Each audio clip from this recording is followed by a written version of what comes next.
ज़िंदगी में ना कोशिश कीजिएगा कि कभी भी ऐसे बंदे से आप पंगा ना लें जो अल्लाह के करम पे चल रहा हो, जिसके ऊपर खुदा का ख़ास करम होता है, जो अल्लाह वाला होता है, जिसको अपने मामलात अल्लाह के ऊपर छोड़ने आते हों, जो अपने तमाम मामलात खुदा के सुपुर्द कर देता हो। आपको ऐसे शख्स से पंगा बिल्कुल नहीं लेना, क्योंकि ये अल्लाह के करीब होते हैं बहुत सारे लोग।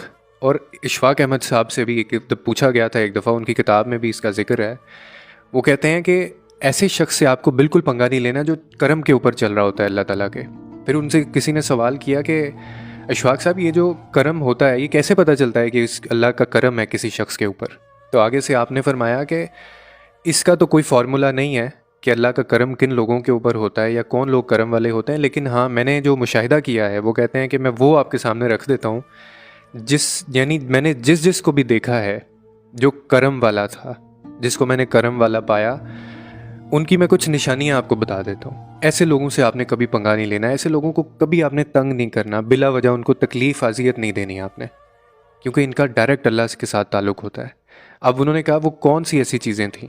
आपने कहा कि जब भी मैंने कोई ऐसा बंदा देखा जिसके ऊपर रब का अल्लाह का करम था, मैंने उसको आजिज़ पाया हमेशा।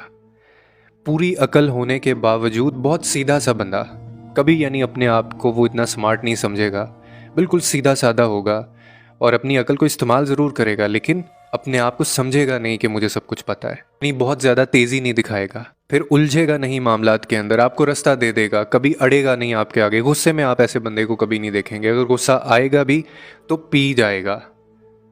ऐसे लोगों पे अल्लाह का करम होता है। फिर कहने लगे कि इखलास वाला होगा, गलती को मान लेगा, कभी अपने बात पे अड़ेगा नहीं, मुखलिस आपको होगा, हमेशा रिश्ते निभाने वाला होगा, झूठ नहीं बोलता होगा, हमेशा सरेंडर करने पे यकीन रखता होगा, अना का मसला कभी नहीं बनाएगा।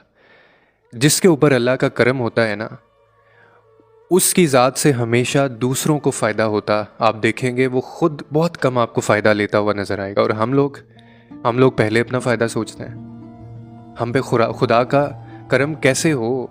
हम वो जो प्रोटोकॉल्स हैं, हम जो रिक्वायरमेंट्स हैं, वो पूरी नहीं कर रहे। फिर वो कहते हैं कि ये हो ही नहीं सकता कि आपकी ज़ात से किसी को फ़ायदा हो रहा हो और अल्लाह ताला आपको नुकसान कर दे। ये हो ही नहीं सकता, ये कानून के ख़िलाफ़ है। कानून कुदरत जो है ना, ये उसके ख़िलाफ़ है, और खुदा अपने कही बात या अपने कानून के कभी ख़िलाफ़ नहीं जाता। ऐसे लोगों के ऊपर खुदा का करम होता है, और ऐसे लोगों से आपको डरना चाहिए, क्योंकि ऐसे लोगों के वकील जो होते हैं ना, वो लोग नहीं होते, खुदा खुद होता है। इशफाक साहब कहते हैं कि मैंने करम वाला जो बंदा होता है ना, मैंने उसको हमेशा एहसान करते देखा है।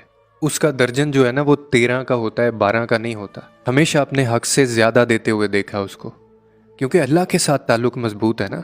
तो अल्लाह जब देने पे आता है, उसकी जो शान है उस तक तो हम नहीं पहुंच सकते, लेकिन जो अल्लाह को मानने वाला होगा, जिसके ऊपर अल्लाह का करम होगा, वो भी खुले दिल का मालिक होगा। तो इसीलिए अगर आप भी चाहते हैं कि आपके ऊपर भी खुदा का करम हो, तो आपको भी अपना जो दर्जन है ना, वो 12 का नहीं 13 का करना पड़ेगा।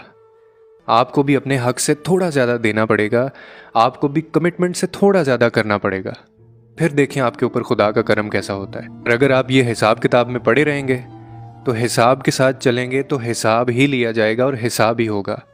और जो दिल का कंजूस बंदा होता है ना, उसके लिए ये सारी कायनात कंजूस होती है, और दिल के सखी के लिए ये पूरी कायनात ख़जाना है, और उसके माल के अंदर, उसकी दौलत के अंदर कभी कमी वाक़या नहीं होगी। जैसे खुदा के पास किसी चीज़ की कमी नहीं है ना, तो जो उसको मानने वाले हैं ना, जिसके ऊपर अल्लाह का करम होता है, उनकी ज़िंदगी में भी माल, दौलत, रिश्ते, इखलास और जितनी भी चीज़ें वो दे सकता है, कभी उन चीज़ों में कमी नहीं आएगी, हमेशा उसको ज़्यादा ही मिलेगा। तो इसीलिए जो करम वाले लोग होते हैं ना, उनको कभी कोशिश कीजिएगा कि ज़िंदगी में तकलीफ़ ना दें, क्योंकि उनको तकलीफ़ देंगे तो आप उन बंदों के साथ ज़्यादती नहीं कर रहे हैं, आप अल्लाह के साथ ज़्यादती कर रहे हैं, क्योंकि ये ख़ास लोग होते हैं अल्लाह के। और कोई अगर आप भी चाहते हैं कि आपके ऊपर करम किया जाए, तो आपको ये सारी चीज़ें जो मैंने बातें अभी बताई हैं, आपको ये अपनानी पड़ेंगी, फिर करम होगा अल्लाह का आपके ऊपर।